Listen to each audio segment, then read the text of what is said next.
Welcome to the Zen Zone. We're going to the Wheel of Misfortune today. Beautiful, scenic ride. I think you guys are going to enjoy this one. The veteran Sherman is the ultimate exploration EUC. For me, it is the ultimate EUC right now. There is nothing that compares to the veteran Sherman for me. And the biggest reason right off the bat is the range. I absolutely love having the range, stability, and speed. Those three things are what wins me over. Don't get me wrong, I love suspension. I love the V11. I love the S18. They both have their place. But would I rather have range and speed? Yes, absolutely. I would much rather have range and speed. And we're gonna get right into the Sherman review in this video. Have a lot to say, a lot of notes, and mostly all positive. So we're gonna dive right in. What are some of the positives of owning a veteran Sherman? Some of the biggest pros for the Sherman for me is the smooth, torquey motor.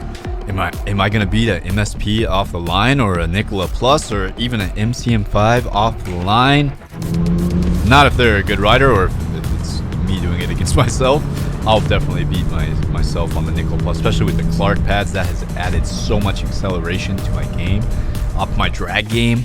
So fast on the Nikola Plus with the Clark pads, and then the MCM5. That's just such a small, torquey wheel that, of course, it'll probably beat the Sherman off the line. The Sherman, though, for its size and its bulkiness, it is extremely powerful, and you're not going to be struggling up any hills unless they're super technical and the low pedals or clipping on stuff.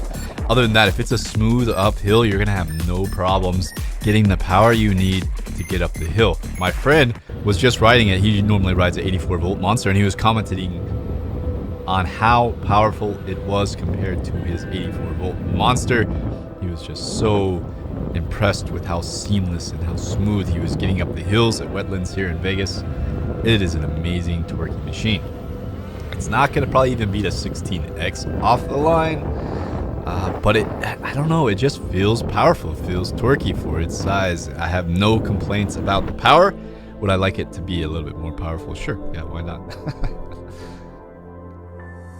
Doing a little off-road stretch right here. I did this on the S18 and it just blew through because there's these dips that on the Sherman you're going to need to slow down a bit and bend your knees because you don't have suspension on the Sherman, so you got to kind of compensate for that. Your legs become the suspension. Again, on the S18 I just blew right through the same track. Suspension is amazing. So if you are going to be doing a lot of off-roading, the Sherman is not the most optimal off-roading unless it's smooth and there's not a lot of cracks or divots or obstacles. Then it'll do just great. On windy roads, the Sherman is surprisingly nimble. My friend and his wife yesterday, that's something they both, it blew their mind at how nimble the Sherman is for its size. You can carve, you can do some hard weaves on the Sherman. It is an amazingly nimble. Is it as nimble as smaller EUCs? No, of course not. But for the size, it is a nimble EUC, and you should have no problem with turns. I have some drone shots of some super windy sidewalks that will be in my next Sherman video, and I did have some pedal scrapes, but overall, it can do weaves and carves, no problem. It is surprisingly nimble for its size. I'm very impressed with how agile this EUC is. I really like the display on the Sherman. It's very convenient to be able to toggle between your settings right there on the screen without having to connect to the app. If you're going down a super steep hill, you can just put +1, +2 PA for pedal assist, and it'll keep it tilted back, so when you're going downhill, it doesn't feel like you're gonna fall forward off it. It's not necessary, but it just makes if you're going down a super aggressive downhill, there's no reason not to. It's just gonna make it a lot safer and a lot more comfortable for yourself. I mostly keep the voltage displayed on my Sherman. That's in the advanced settings. So you can keep an eye on your voltage. You need to be able to know what your voltage is so that you're not pushing the machine too hard. You don't want to have a cutout. If you're dropping below 89 volts, which is like 50% battery, then you should scale back your speeds. You shouldn't be going 40 anymore. You should probably be going less than 35. Definitely need to be careful. You don't want to cut out on this machine. It's a big, heavy machine. The adjustable headlight is really nice. You can bend down and adjust it with your hand. You don't even really... I didn't need to loosen mine like I saw in video. Marty was loosening his mine. Just, you can move it up or down. It's nice. I also like the bars. The bars are one of my actually favorite things about the Sherman. All the things you can attach to those bars, and it just makes lifting it up very easy, very comfortable. I thought I was going to have issues getting it up my stairs. I have no issues at all. And I'm actually getting a bit of a workout in it with it. My back's going to be ripped. You can actually use the Sherman as like a dumbbell and do some rows with the Sherman. Some like, I don't know, exercise actually called, where you bend down and pull it up.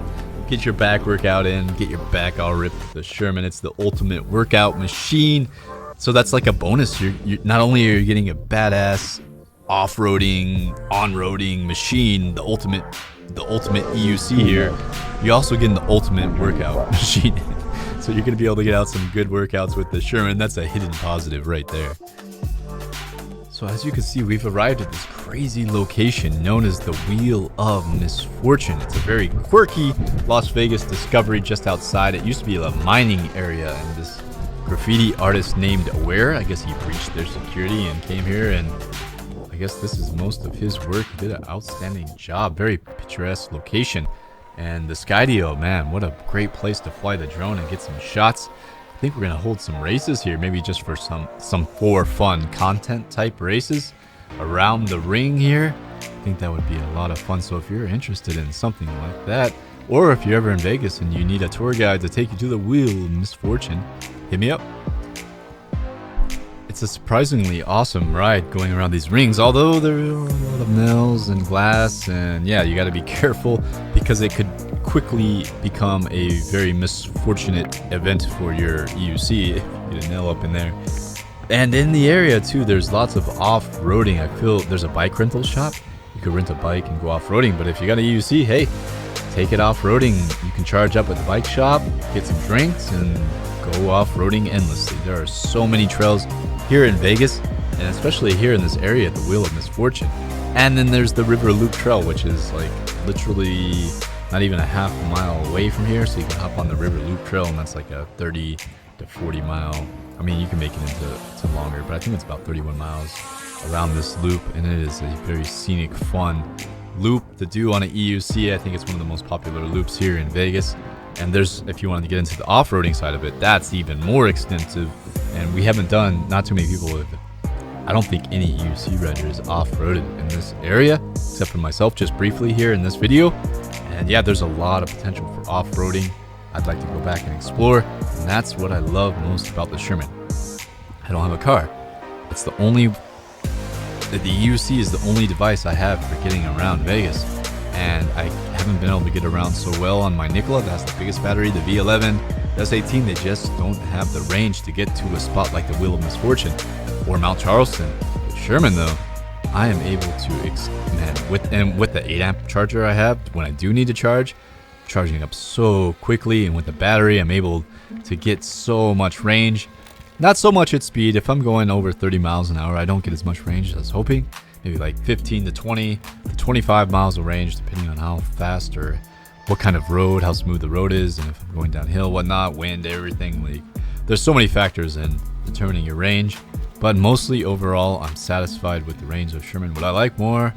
Yes, but not at the cost of weight. I'm looking forward to the future when batteries are a lot lighter and you're getting a lot more range from them. I hope that's the future we're gonna have, because that would be super dope to get more range. I want more range. I want to be able to go at higher speeds for longer. The Sherman gives me the highest speeds for the longest time, but it's still just not. You just want more. I want more. One more range. The trolley handle is actually surprisingly good. It's in a really nice location. It pops up real quick and easy. It does feel a bit flimsy. It could probably be snapped, or yeah, if you're being a little too aggressive with the trolley handle, like someone was using it to learn to ride when they were on my Sherman, and I was a little bit worried. I was like, oh, I hope that doesn't snap, but it held up. But yeah, you do want to be careful. It is a bit flimsy. Overall, great. I think as far as the Sherman being your first EUC, it is achievable. Like, you could learn on it. It may be more difficult, but I feel like with the bars and the good trolley handle, it can be done. It's going to be heavy and it's going to be hard, Especially if you're a smaller guy, I think it'll be harder for the guys that are skinnier and smaller. You just don't have the muscle mass needed or the weight needed to kind of get it going at first. It took me a long time to learn on my 84 volt Nikola, about a month to really get the hang of it. But it was great because I learned just in time to ride in Westville too. That was an amazing time. So yeah, learning on the Sherman may be a bit difficult, but it is achievable if you're patient. Remember, everything is difficult at first. It just takes time and practice. Alright, the only real cons I have for the Sherman is the kind of somewhat flimsy trolley handle, which is really not that flimsy. Overall, it's great, but if you were a bit too aggressive with it in the wrong moment, it could snap. Could. Don't know if it will. The charging caps on the back as well, which cover the charging ports, don't fit too well. And that's it. That's all I have for cons. Nothing really mechanical wrong with it. It's super solid, super stable. The balance is amazing. Just the charging caps and the somewhat flimsy trolley handle. That's it. Good style. Coming up on the end of this adventure, I hope you enjoyed. I really appreciate you tagging along with me on this journey, this Sherman adventure. If you get a chance, hit that thumbs up button, leave a comment below. I really appreciate it. I really like reading the comments. It really motivates me. And until next time, stay in the Zen Zone.